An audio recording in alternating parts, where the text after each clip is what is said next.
Hello everyone, today, I wanted to make a video about an individual who goes by the name of Goonkeeper, and if you've been around anti-furry communities, then his name probably sounds familiar.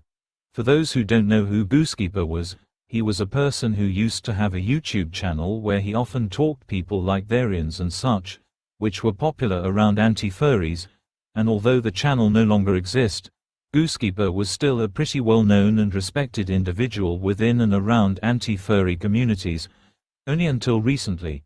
Now you may be wondering what this person has done or why I'm even talking about someone who no longer has an audience, but I personally feel like this type of behavior needs to be discussed. One issue people had with Goonkeeper was how freakish he acted. No one had a problem with him liking anime or being a weeaboo, but something that made people quite uncomfortable were the questionable comments he would randomly send during conversations. Now I may look childish for calling someone out for finding fictional characters hot, but I think there's an issue when someone's saying that within communities filled with a bunch of minors.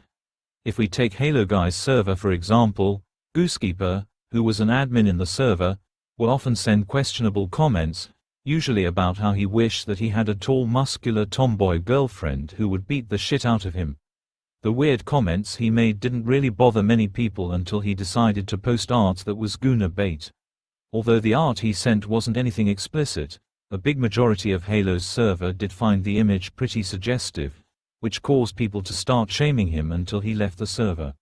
Another less relevant but huge issue people had with Goonkeeper was how often he mocked Charlie Kirk's death.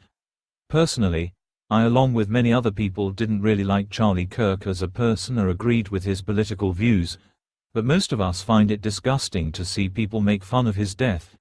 Even if it was supposed to be some kind of joke, many people will obviously either get offended or find it pretty disgusting. I don't really have much else to say about Goonkeeper, but just don't use this video as an excuse to attack him. I hope you all have a splendid day and peace.